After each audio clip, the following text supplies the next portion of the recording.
interesting. It's the Greek word anakramai, and it means literally to lie at a table or to eat together.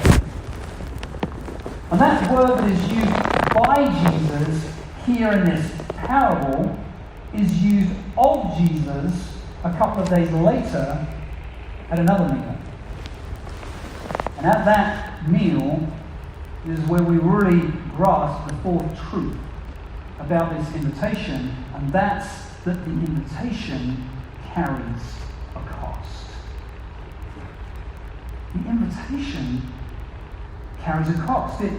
It's implied here in the parable, but not stated explicitly, but if you have someone around your table, there's going to be a cost to that. As the dad of a married daughter, I have a little bit of experience in this area. She got married a couple of years ago, and there's a cost to that. You know, the website Brides did a survey and found, dads and daughters, found that the average cost of a wedding in 2018 was $44,000. $44,000 for a day.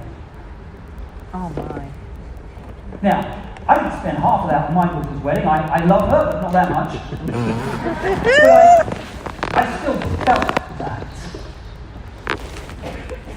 6. And here, having described the invitation in this parable, Jesus is now gathered around a table with some of those who accepted the invitation, and he reveals the cost of the invitation. Let's read a few verses from Matthew 26, starting at verse 26. Now, as they were eating, Jesus took bread, and after blessing it, broke it, and gave it to the disciples and said, "Take, eat. This is my body." And he took a cup, and when he had given thanks, he gave it to them, saying, "Drink of it, all of you, for this is my blood of the covenant, which is poured out for many for the forgiveness of sins.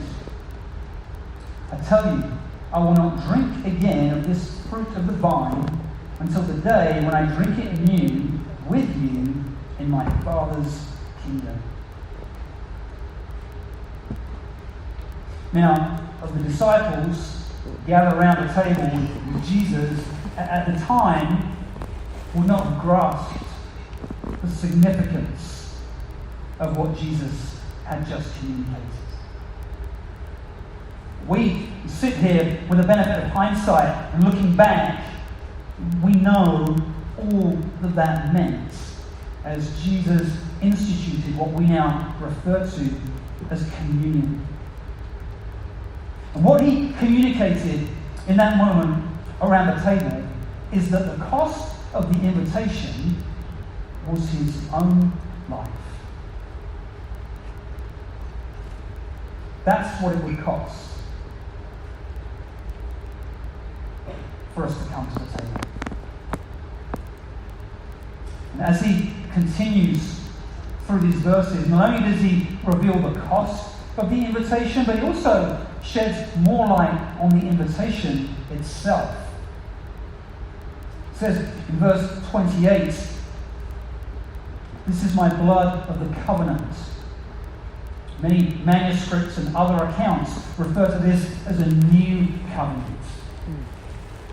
And that's what Jesus was instituting here, a new covenant.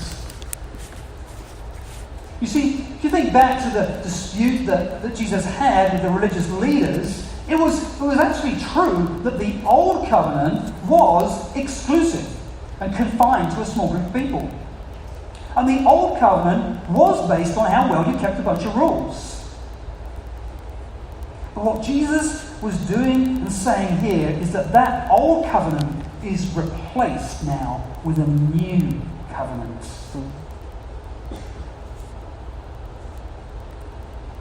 It says that his blood was poured out for many. See that? No longer a select few. But his blood was poured out for many. This is truly an inclusive covenant.